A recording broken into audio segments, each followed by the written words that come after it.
வணக்கம்.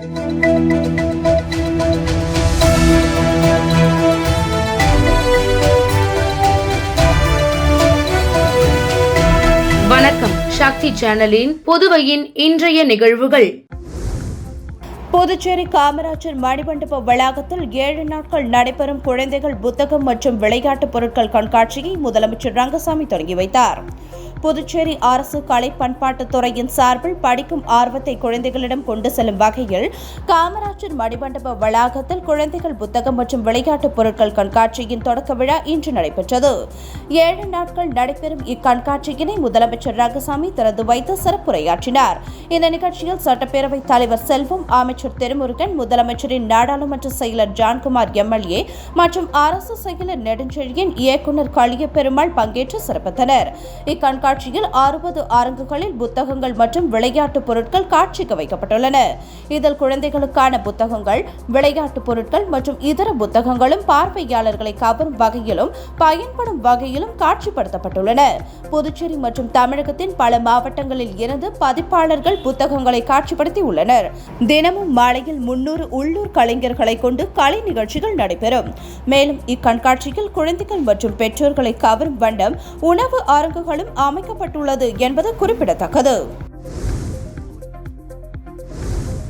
புதுச்சேரியில் பெங்கல் புயலால் பாதிக்கப்பட்ட பயிர்களுக்கு நிவாரணமாக ஹெக்டேர் ஒன்றுக்கு ரூபாய் 30,000 தொகையை விவசாயிகளுக்கு முதலமைச்சர் ரங்கசாமி வழங்கினார். புதுச்சேரியில் பெங்கல் புயல் மற்றும் கனமழை காரணமாகவும் சங்கராபரணி மற்றும் பெண்ணையாற்றில் ஏற்பட்ட வெள்ளப்பெருக்கின் காரணமாகவும் பாதிக்கப்பட்ட பயிர்களுக்கு நிவாரணமாக ஹெக்டேர் ஒன்றுக்கு ரூபாய் 30,000 வழங்கப்படும் என முதல்வர் ரங்கசாமி அறிவித்திருந்தார். மேலும் அதிகாரிகள் முழுமையாக பயிர் சேதம் குறித்து கணக்கெடுப்பு நடத்தி முடித்த நிலையில் இன்று புதுச்சேரி பகுதி விவசாயிகள் 7,736 பேருக்கு ரூபாய் 12,22,300 நிவாரணத் தொகைக்கான காசோலையை சட்டப்பேரவை வளாகத்தில் முதலமைச்சர் ரங்கசாமி விவசாய பிரதிநிதிகளிடம் வழங்கினார். தொடர்ந்து விவசாயிகளின் வங்கிக் கணக்கில் இழப்பீட்டுத் தொகை விவசாயிகளின் வங்கிக் கணக்கில் வரவு வைக்கப்பட உள்ளது. ஒட்டுமொத்தமாக புதுச்சேரி, காரைக்கால், ஏனாம் ஆகிய பிராந்தியங்களில் உள்ள 12,955 விவசாயிகளுக்கு பயிர் பாதிப்புக்கான நிவாரணத் தொகையாக ரூபாய் 24,10,80,400 வழங்கப்பட்டு வருகிறது. இதேபோல் விவசாயிகள் இலவசமாக பயன்படுத்தும் மின்சாரத்திற்கான மானிய நடப்பு நிதியாண்டு வரை ரூபாய் 36,18 கோடி முழுமையாக செலுத்தப்பட்டுள்ளது. நடப்பு நிதியாண்டில் மட்டும் ரூபாய் 9,15,46,227 மின்துறைக்கு செலுத்தப்பட்டுள்ளது. அதற்கான காசோலையையும் முதலமைச்சர் ரங்கசாமி விவசாயிகளிடம் வழங்கினார். புதுச்சேரியில் இறந்த அதிமுக பிரமுகர் போல ஆள்மாறாட்டம் செய்து நில அபகரிப்பில் ஈடுபட்ட வழக்கில் மேலும் ஒருவரை போலீசார் கைது செய்தனர். புதுச்சேரி ரெட்டியார்பாளையம் சிவகாமி நகரை சேர்ந்தவர் பிரியா என்கின்ற பச்சையம்மாள். அதிமுக பிரமுகரான இவர் கடந்த 2001ஆம் ஆண்டு தற்கொலை செய்து கொண்டார். முன்னதாக பிரியா கடந்த 1998ஆம் ஆண்டு புதுச்சேரி ஒதியம்பட்டு கிராமத்தில் தனியார் அட்டை நிறுவனம் அருகில் 14,400 சதுர அடி நிலத்தை வாங்கி தனது பெயரில் பத்திரப்பதிவு செய்திருந்தார். இந்த நிலையில் கணுவாப்பேட்டையை சேர்ந்த முனியன் மற்றும் சிலர் சேர்ந்து பிரியா என்கின்ற பச்சையம்மாள் பேரில் ஆள்மாறாட்டம் செய்து அவரது இடத்தை பொது அதிகாரம் பெற்று மனைகளாக பிரித்து விற்றுள்ளனர். இதுகுறித்து வெள்ளியனூர் சார் பதிவாளர் பாலமுருகன் சிபிசிஐடி போலீசில் அளித்த புகாரின் பேரில் கணுவாப்பேட்டையை சேர்ந்த முடியன் 40, காந்தி என்கின்ற நிக்கல்குமார் 48, கடலூர் மாவட்டம் புதுப்பாளையத்தை சேர்ந்த சஞ்சீவி மனைவி சூர்யா 53 ஆகிய 3 பேரை போலீசார் கைது செய்து சிறையில் அடைத்தனர். இந்த நிலையில் இந்த வழக்கில் சுல்தான்பேட்டையை சேர்ந்த முகமது கபீர் என்பவரை இன்று சிபிசிஐடி போலீசார் கைது செய்து சிறையில் அடைத்தனர். மேலும் இந்த வழக்கில் பலருக்கு தொடர்பு இருப்பதாக தெரிய வந்துள்ள நிலையில் போலீசார் விசாரணையை தீவிரப்படுத்தியுள்ளனர். கடல் மாசுபாடு மற்றும் கடல்வாழ் உயிரினங்களை பாதுகாப்பதன் அவசியத்தை உணர்த்தும் வகையில் புதுச்சேரியில் ஆழ்கடலில் காதல் ஜோடி திருமணம் செய்து கொண்டனர். சென்னை மற்றும் புதுச்சேரியில் டெம்பிள் அட்வென்ச்சர் என்ற ஆழ்கடல் பயிற்சி நிறுவனம் நடத்தி வருபவர் ஆர்வன் தருண் ஸ்ரீ. இவரது காதலியான தீபிகா என்பவர் ஆழ்கடல் பயிற்சியாளராக உள்ளார். சுத்தமான காற்றின் முக்கியத்துவத்தை உணர்த்தும் வகையில் பாராகிளைடிங் செய்து இவர்கள் தங்கள் காதலை கடந்த காலங்களில் வெளிப்படுத்தினர். இந்த நிலையில் கடல் மாசுபாட்டில் இருந்து கடல்வாழ் உயிரினங்களை பாதுகாப்பதன் அவசியத்தை உணர்த்தும் வகையில் நீருக்கடியில் தற்பொழுது இந்த காதல் ஜோடி திருமணம் செய்து கொண்டுள்ளது. தீபிகா மற்றும் ஜான்டி பிரிட்டோ ஆகியோர் கடந்த ஓராண்டாக காதலித்து வந்த நிலையில் புதுச்சேரி கடல் பகுதியில் 5 கிலோமீட்டர் தூரத்தில் 50 அடி ஆழத்தில் திருமண கோலத்தில் இருவரும் இன்று மோதிரம் மாற்றிக் கொண்டனர். இதுகுறித்து அவர்கள் கூறியபோது, கடல் பாதுகாப்பு மற்றும் கடல்வாழ் உயிரினங்கள் பாதுகாப்பு ஆகியவற்றை உறுதி செய்ய வேண்டும். கடல்வாழ் உயிரினங்கள் ஆரோக்கியமாக இருக்க கடல் மாசுபாட்டை தடுக்க வலியுறுத்தும் வகையிலும் காற்று மாசுபாட்டை தடுக்கும் நோக்கத்திலும் ஆழ்கடல் பயிற்சியாளர்களான நாங்கள் இப்படி திருமணம் செய்து கொண்டோம். இது எங்களுக்கு மிகவும் மகிழ்ச்சி அளிக்கிறது என தெரிவித்தனர். மதுபான தொழிற்சாலை அனுமதி விவகாரத்தில் டெல்லி முதலமைச்சர் கெஜ்ரிவாலுக்கு நடந்த நிலைமைதான் புதுச்சேரி முதலமைச்சர் ரங்கசாமிக்கும் ஏற்படும் என புதுச்சேரியில் எம்ஜிஆர் பிறந்தநாள் பொதுக்கூட்டத்தில் அதிமுக மாநில செயலாளர் அன்பழகன் தெரிவித்தார். புதுச்சேரி அதிமுக சார்பில் மறைந்த தமிழக முன்னாள் முதலமைச்சர் எம்ஜிஆரின் 108ஆம் ஆண்டு பிறந்தநாள் விழா, பொதுக்கூட்டம் மற்றும் நலத்திட்ட உதவிகள் வழங்கும் விழா புதுச்சேரி அரியாங்குப்பம் தொகுதி RK நகர் தந்தை பெரியார் சிலை அருகே நடைபெற்றது. புதுச்சேரி மாநில இளைஞர் மற்றும் இளம் பெண்கள் பாசறை செயலாளர் தமிழ்வேந்தன் தலைமையில் நடைபெற்ற கூட்டத்தில் மாநில பொருளாளர் ரவி பாண்டுரங்கன் முன்னிலை வகித்தார். இந்த பொதுக்கூட்டத்தில் தலைமை பேச்சாளர் கடலூர் ரா அன்பழகன், புதுச்சேரி மாநில செயலாளர் அன்பழகன் ஆகியோர் சிறப்பு விருந்தினராக கலந்து கொண்டு நலத்திட்ட உதவிகளை வழங்கினர். விழாவில் பேசிய அதிமுக மாநில செயலாளர் அன்பழகன், புதுச்சேரியில் ஆளும் அரசானது மக்களுக்கு நம்பிக்கையூட்டும் அரசாக இல்லை.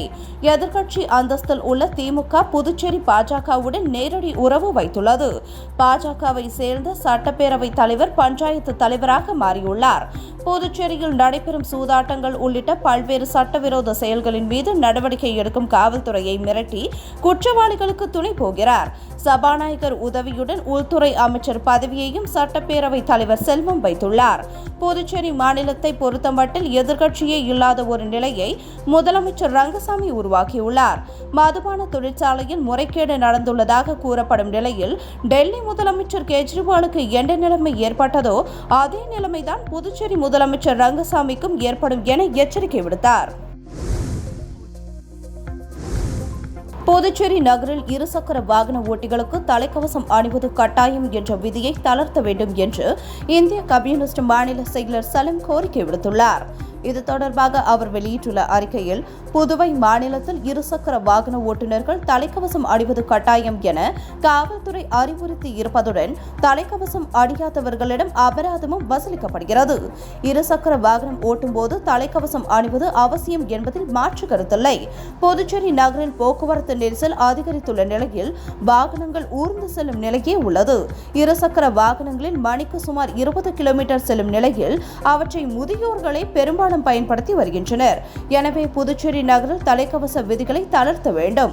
அரியாங்குப்பத்தில் இருந்து கடலூர் சாலைக்கும், வெள்ளியனூரில் இருந்து விழுப்புரம் சாலைக்கும், காலாப்பட்டில் இருந்து கிழக்கு கடற்கரை சாலைக்கும், ஐயங்குட்டி பாளையத்திலிருந்து வழுதாவூர் சாலையில் பயணிக்கும் போது இருசக்கர வாகன ஓட்டிகள் தலைக்கவசம் அணிந்து செல்வதை கட்டாயமாக்கலாம் என குறிப்பிட்டுள்ளார்.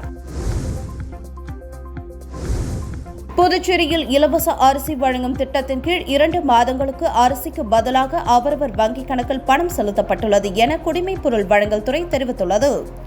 புதுச்சேரி அரசு குடிமைப்பொருள் வழங்கல் மற்றும் நுகர்வோர் விவகாரங்கள் துறை வெளியிட்டுள்ள செய்திக்குறிப்பில், புதுச்சேரி மாநிலத்தில் இலவச அரிசி வழங்கும் திட்டத்தின் கீழ் கடந்த ஆண்டு அக்டோபர் மற்றும் நவம்பர் ஆகிய 2 மாதங்களுக்கு சிவப்பு நிற குடும்ப அட்டைதாரர்களுக்கு வழங்கப்படும் 20 கிலோ இலவச அரிசிக்கு ஈடாக மாதம் ரூபாய் 600 வீதம் 2 மாதங்களுக்கு ரூபாய் 1200, மஞ்சள் நிற குடும்ப அட்டைதாரர்களுக்கு வழங்கப்படும் 10 கிலோ இலவச அரிசிக்கு ஈடாக மாதம் ரூபாய் 300 வீதம் 2 மாதங்களுக்கு ரூபாய் 600 அவரவர் வங்கிக் கணக்கில் வரவு வைக்கப்பட்டுள்ளது. இதன் மூலம் 2,05,881 சிவப்பு நிற குடும்ப அட்டைதாரர்களும் 1,33,675 மஞ்சள் நிற குடும்ப அட்டைதாரர்களும் பயன்பெறுவர். இதற்காக ரூபாய் 32.73 கோடி அரசு செலவு செய்துள்ளது. புதுச்சேரியில் ஸ்மார்ட் சிட்டி திட்ட நிதியின் கீழ் 3 கோடி ரூபாய் செலவில் 15 பஸ் நிறுத்த இடங்களில் பயணியர் நிழற்குடை கட்டப்பட்டு வருகிறது. இதன் உட்புறத்தில் 4 டிஜிட்டல் டிஸ்பிளேக்கள் பொருத்தப்பட்டுள்ளன. இதில் முதல் டிஸ்பிளேவில் புதுச்சேரி வரைபடம் டூரிஸ்ட் மேப் அமைக்கப்படுகிறது. 2 டிஸ்பிளேக்களில் வணிக நிறுவனங்களில் விளம்பரங்கள் செய்யப்படும். 4வது டிஸ்பிளேவில் புதுச்சேரி அரசின் நலத்திட்டங்கள் குறித்த விளம்பரங்கள் செய்யப்படும். மேலும் 8 பேர் அமர்வதற்கான இருக்கை, 2 கண்காணிப்பு கேமரா, அந்த பஸ் ஸ்டாப்பிற்கு வரும் பஸ்களின் வருகை குறித்த அறிவிப்பு டிஸ்பிளே உள்ளிட்டவை அமைக்கப்படுகிறது. அறநிலைத்துறைக்கு உட்பட்ட திருக்கோவிலில் பணிபுரியும் முடித்திருத்த தொழிலாளர்களையும் நாதஸ்வர கலைஞர்களையும் அரசு ஊழியர்களாக நியமிக்க வேண்டும் உள்ளிட்ட பல்வேறு கோரிக்கைகளை வலியுறுத்தி முடித்திருத்தோர் நலசங்கம் சார்பாக வருகின்ற 24ஆம் தேதி முழு அடைப்பு போராட்டம் நடைபெற உள்ளதாக அறிவிக்கப்பட்டுள்ளது. தமிழ்நாடு மருத்துவர் சமூக நலசங்கம் முடித்திருத்தும் தொழிலாளர்கள் நலசங்கம் சார்பாக வருகின்ற 24ஆம் தேதி தமிழகம் முழுவதும் ஒருநாள் சலூன் கடைகளை அடைத்து கவன ஈர்ப்பு ஆர்ப்பாட்டம் சென்னையில் நடைபெறுகிறது. இதனையடுத்து இன்று திண்டிவனத்தில் அதற்கான நோட்டீஸை முடித்திருத்தோர் தொழிலாளர்கள் நலசங்கத்தின் மாநில கொள்கை பரப்பு செயலாளர் ஆதி மருத்துவர் சிவா அனைத்து கடைகளிலும் வழங்கினார். அதனைத் தொடர்ந்து அவர் கூறுகையில், அறநிலைத்துறைக்கு உட்பட்ட திருக்கோவிலில் பணிபுரியும் முடித்திருத்தும் தொழிலாளர்களையும் நாதஸ்வர கலைஞர்களையும் அரசு ஊழியர்களாக நியமிக்க வேண்டும். முடி காணிக்கை செலுத்தும் பக்தர்களின் முடியை முடியெடுக்கும் தொழிலாளருக்கு முடி சொந்தம் என அறிவிக்க வேண்டும். மேல் சபை உறுப்பினராகவும் அரசியல் பிரதிநிதித்துவம் போன்ற முக்கிய பதவிகளில் தங்கள் சமுதாயத்தினரை நியமிக்க வேண்டும். முடித்திருத்தும் தொழிலாளர்களை வஞ்சிக்கின்ற வகையில் செயல்பட்டு வரும் கார்ப்பரேட் கம்பெனிகள் நடத்தும் சலூன் கடைகளுக்கு அனுமதி வழங்கக்கூடாது போன்ற பல்வேறு தீர்மானம் நிறைவேற்ற வேண்டி வருகின்ற 24ஆம் தேதி முழு கடை அடைப்பு போராட்டம் நடத்தவுள்ளதாக தெரிவித்தார். புதுச்சேரி மாநிலம் நியமன சட்டமன்ற உறுப்பினர் VP ராமலிங்கம் தொகுதி மேம்பாட்டு நிதியின் கீழ் ரூபாய் 15 லட்சம் செலவில் திருப்புவனை சட்டமன்ற தொகுதிக்கு உட்பட்ட களித்தீர்த்தாள் குப்பம் கிராமத்தில் உள்ள திருமால் நகர் மற்றும் பனந்தோப்பு தெற்கு லே அவுட் சாலை ஆகியவற்றின் உட்புற தெருக்களுக்கு கருங்கல் ஜல்லி சாலைகள் அமைத்தல் பணிக்கான பூமி பூஜை விழா நடைபெற்றது. இதில் திருப்புவனை தொகுதி சட்டமன்ற உறுப்பினர் அங்காளன் கலந்து கொண்டு விழாவிற்கு தலைமை தாங்கி பூமி பூஜை செய்து பணியினை தொடங்கி வைத்தார். மண்ணாடிப்பட்டு கொம்யூன் பஞ்சாயத்து ஆணையர் எழில்ராஜன் முன்னிலை வகித்தார். இந்நிகழ்ச்சியில் உதவி பொறியாளர் மல்லிகார்ஜுனன், இளநிலை பொறியாளர் பாஸ்கர், ஒப்பந்ததாரர் ஆழ்கேசன், ஊர் பிரமுகர்கள் மற்றும் பொதுமக்கள், சட்டமன்ற உறுப்பினரின் ஆதரவாளர்கள் உட்பட ஏராளமானோர் கலந்து கொண்டனர்.